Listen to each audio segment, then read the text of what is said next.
Hello everyone दोस्तों, तो आपके लिए एक बहुत ही बड़ा अपडेट है और जो कि बहुत ही ज़्यादा ज़रूरी है क्योंकि जो सरकार है मध्य प्रदेश सरकार, प्रदेश में अब दोस्तों 65 वर्ष की जा सकती है कर्मचारियों की सेवानिवृत्ति आयु। जो दोस्तों रिटायरमेंट की एज है अब 60 से 62 से दोस्तों 65 हो जाएगी। अब 62 से 65 हो जाएगी तो आप समझिए दोस्तों जो भर्तियां नहीं आई हैं वो अब और ज़्यादा नहीं आएंगी। क्यों नहीं आएंगी? क्योंकि लोग रिटायर नहीं होंगे तो पोस्ट खाली नहीं होगी, और पोस्ट खाली नहीं होगी तो भर्तियां नहीं आएंगी। और अब ये नौटंकी मामा जी ने कर दी है जो कि 2018 में की थी और युवाओं ने कुछ भी नहीं बोला था। इसके बावजूद भी अब देखिए क्या होता है। तो देखिए सबसे पहले दिग्विजय सिंह ने की थी 58 से 60 की थी 1998 के समय। फिर मामा जी ने दोस्तों 2018 में 60 से 62 कर दी। ठीक है, 58 से 60 की, फिर 60 से 62 मामा जी ने 2018 में की। और अब दोस्तों चुनाव पास आ रहे हैं तो वापस मामा जी जो है ये हरकत कर सकते हैं। तो प्रदेश में अब 65 वर्ष की जा सकती है कर्मचारियों की सेवानिवृत्त आयु।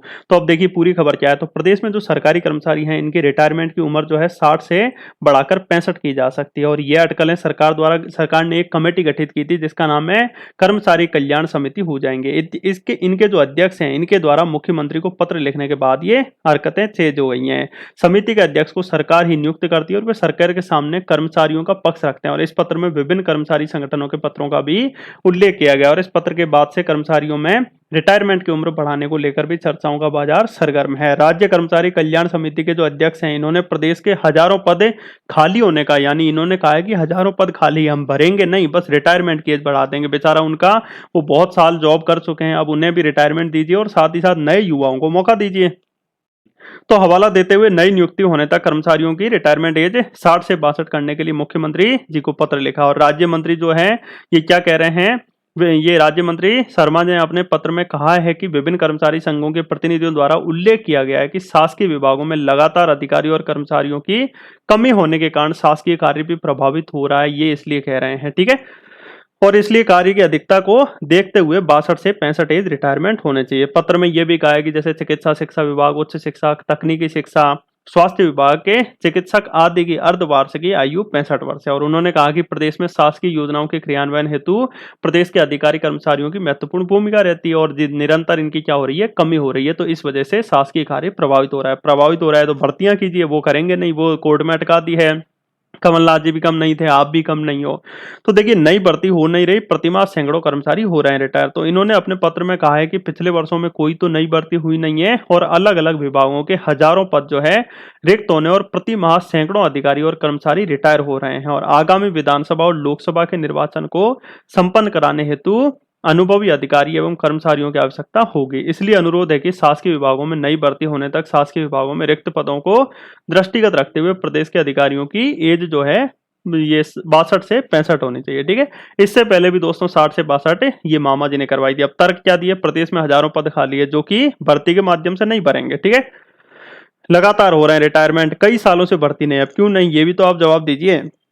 विधानसभा और लोकसभा चुनाव का काम होगा प्रभावित। और साथ ही साथ राज्य कर्मचारी कल्याण समिति अध्यक्ष के सीएम को खत लिखने के बाद बढ़ गई है दोस्तों सरगर्मी। तो ये एक छोटा सा अपडेट था जो मैंने आपको बताया। इसके अलावा दोस्तों एक और अपडेट आप देख लीजिए जो कि आपके लिए महत्वपूर्ण हो जाएगा। ये अपने जो मामा जी हैं, मामा जी दोस्तों क्या कर रहे हैं, 1 लाख पद बढ़ने की तैयारी में लगे हैं मामा जी। सरकार से मांगी जानकारी। तो 21 बड़े विभागों में होगी 93,000 भर्तियां, जिसमें मुख्यमंत्री शिवराज सिंह चौहान जी ने कहा है कि कौशल विकास प्रशिक्षण, स्वरोजगार के क्षेत्र में अवसर वृद्धि और ऋण अनुदान योजनाओं से युवाओं के लिए जीविका के साधन निर्मित करने के प्रयास किए जा रहे हैं। और इसके साथ ही शासकीय विभागों में रिक्तियों की जानकारी एकत्र की गई है।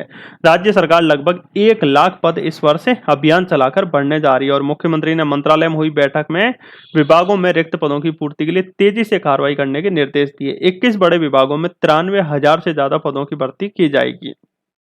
बैठक में मुख्य सचिव इकबाल सिंह बैस भी थे और अपर मुख्य सचिव सामान्य प्रशासन ने बताया कि 21 बड़े विभागों में 93,681 681 पद खाली हैं और इनकी पूर्ति के लिए आवश्यक प्रक्रिया संचालित की जाएगी। और बताया गया है कि स्कूल शिक्षा और जनजातीय कार्य विभाग में विभिन्न श्रेणी के 30,000 पद खाली हैं और लोक स्वास्थ्य यांत्रिकी और स्वास्थ्य विभाग सहित अन्य विभागों में रिक्त पदों को मिलाकर लगभग 1 लाख पदों पर भर्ती हो सकेगी। ठीक है, तो ये मामा जी ने दोस्तों बैठक में किया है। तो ये एक छोटा सा अपडेट था जो कि मैंने आपको बताया। और साथ ही साथ मैं कहना चाहूंगा सभी युवाओं से जाग जाइए। यदि आप देखिए सड़कों पे नहीं आ सकते हो तो एक काम कर सकते हो दोस्तों, ट्विटर के माध्यम से सभी एकत्रित होइए और एकत्रित होके आप अपनी बात को रख सकते हो। मैंने भी बहुत बार कहा है पर स्टूडेंट्स कहते हैं कि नहीं सर हम तो अपनी तैयारी कर रहे हैं। बटे हुए हैं स्टूडेंट है, पुलिस वाले अलग बटे हुए हैं, एमपीपीएससी वाले अलग बटे हुए हैं और अलग-अलग दोस्तों जो तैयारी कर रहे हैं वो अलग-अलग बटे हुए हैं। तो ये बड़ी समस्या आ रही है, आपको एकत्रित होना ही होगा, नहीं तो रिटायरमेंट की एज जो है दोस्तों यदि 62 से 65 हो गई तो कहीं न कहीं दोस्तों आपके सामने समस्या क्रिएट हो जाएगी। ठीक है? तो सभी से निवेदन है आप जाग जाइए, नहीं जागोगे तो इस चीज़ का फ़ायदा कोई और उठाएगा। ठीक है? तो ये एक छोटा-सा अपडेट था। आपका वीडियो देखने के लिए बहुत-बहुत धन्यवाद।